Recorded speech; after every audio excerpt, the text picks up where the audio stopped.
అనన్యా చింతయంతో మాం ఏ జనా పరిపాసతే తేషాం నిత్యాభియుక్తానాం యోగక్షేమం వహామ్యహం. భగవంతుడు అర్జునునకు భగవద్గీతలో చెబుతున్నాడు, ఇతర చింతలు మాని ఎవరైతే నన్నే సదా స్మరిస్తూ ఉంటారో, ఉపాసన పరిపాసన బావుగా తన సమీపంలో ఉంటూ భావిస్తూ ఉంటారో అట్టి వారి యొక్క యోగము క్షేమము. యోగం అంటే పరమార్థం, క్షేమం అంటే ఐహికమైన అవకాశాలు కల్పించడం. ఈ రెండు కూడా నేనే చూసుకుంటా.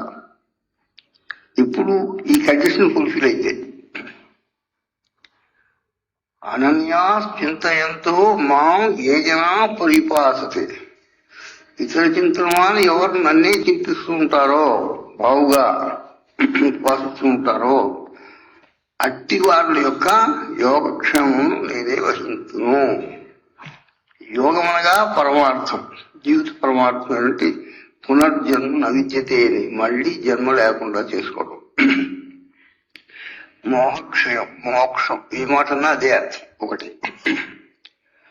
అది ఐహికంగా కావలసిన సుఖ దుఃఖాలు వాటిలో కూడా క్షేమంగా ఉండేట్టు. క్షేమం అంటే సుఖము దుఃఖము కలగవచ్చు, కానీ ఎక్కువ ఇబ్బంది లేకుండా దానివల్ల పాఠం నేర్చుకుని సంపూర్ణత పొందడానికి సహకారం ఇచ్చేటట్టుగా ఉంటాయి. యోగక్షేమం వహామ్యహం. వాళ్ళ తాలూకు బాధ్యత నేనే స్వీకరిస్తున్నాను, నేనే పోషిస్తాను అని గ్యారంటీ ఇస్తున్నాడు. అది 9వ అధ్యాయంలో 22వ శ్లోకం. 9వ అధ్యాయంతో మొత్తం 18 అధ్యాయంలో అర్ధభాగంలో ఇది చెబుతున్నాడు. ఈ రకంగా ప్రతివాడు కూడా యత్నం చేసి జీవితాన్ని సార్థకం చేసుకోవడం చాలా తేలిక. ఇతరమైన వాటన్నిటికన్నా కూడా ఇప్పుడు యోగమని, జ్ఞానమని, వేదాంతమని అన్నిటికన్నా కూడా తేలికైన మార్గం అదే. కానీ దేనికదే తేలిక ఉన్నట్టు అనిపిస్తుంది. కానీ ఎవరి యొక్క సంస్కారములు, వారి యొక్క బాల్యంలో వాడకుండే అవకాశాలు, వాడుకుండే కోరికలు, ఇవన్నిటి మీద ఆధారపడి ఏదైనా ఎన్నుకోవచ్చు.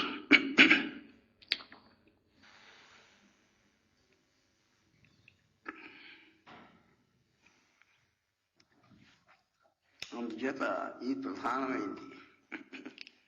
గీతాశాస్త్రానికి అంతటికి కూడా హృదయం వంటిది. శరీరంలో గుండె ఎంత ప్రాధాన్యమైందో